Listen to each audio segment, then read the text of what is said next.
when the ego, when the ego becomes animated by or awakened by true self or by the authentic Yes. self, the ego is the structure through which the God consciousness shines through. So when the positive ego is animated by true self or authentic self, the ego becomes a sattvic structure. In this teaching, I want to have the full aspect of enlightenment, plus I want to be very realistic. So my guru, H.W.L. Punja, was a very enlightened man. But if I said, Master, where were you born? He would say he was born in Lahore in, let's say, 1923 or whatever it was. He was born in Lahore in 1923. And his ego, his frontal ego was still working.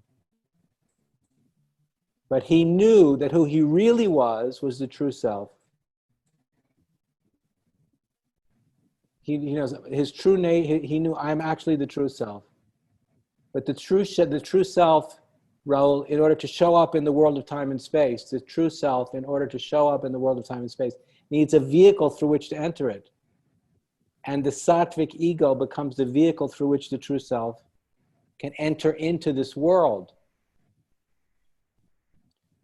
Because, for example, Raul, the true self can't enter into the world through the consciousness of a cow, or the consciousness of a bird, or the consciousness of a dog.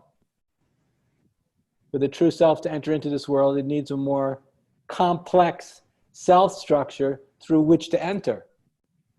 So in that case, we want to understand that the ego, the positive ego, becomes the healthy self structure through which the consciousness of Brahman can enter through the positive ego self structure and enter into the world. So the ego is just a vehicle. It's not the self. Self is true self. Self is authentic self, but it needs to travel, it needs a vehicle. So the vehicle is the self structure through which the consciousness of Brahman enters into the world. Brahman needs the self structure in order to show himself. Brahman needs a self structure in order to show himself. Otherwise, he won't be able to appear in the world. Right. So, but Brahman will not reveal itself through a negative ego. There has to be a sattvic surrendered ego, surrendered and submitted ego creates the space or the portal or the opening through which Brahman or true self can enter into manifestation.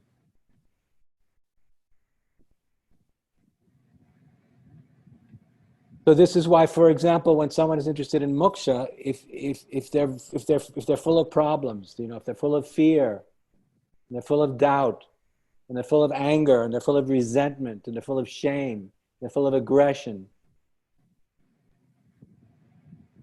there won't be any Brahman consciousness coming through that self-structure. No Brahman consciousness will be coming through a self-structure that's obsessed by fear, anger, shame, aggression, doubt, and fear, etc. So the self-structure has to be sattvic and health. There has to be a healthy state of integration, which creates the openness and the space through which Brahman can appear. But once again, the ego is not the self. The ego is just a structure through which the actual true self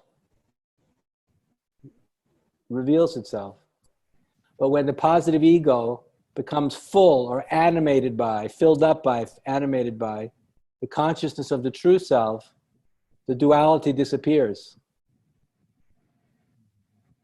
The duality disappears, and then the positive ego is just a supportive structure through which Brahman, the non-duality Brahman, can reveal itself. I'm saying that the positive ego is essential. If we want to experience Brahman consciousness, if we want to awaken to Brahman consciousness, then we must change our ego from negative to positive. We must change our ego from negative to positive. Because if we want to know Brahman, Brahman won't show himself to us, won't reveal himself within us if we are attached to fear, doubt, anger, resentment, and victimization. There won't be any Brahman won't go there. So if Andrew is full of fear and anger and resentment and victimization, Andrew needs to let go of all those things and turn his ego from negative to positive. I can do that. I have the power to change. I have the power to let go of all that negativity. And when I let go of all that negativity, Brahman then will reveal himself.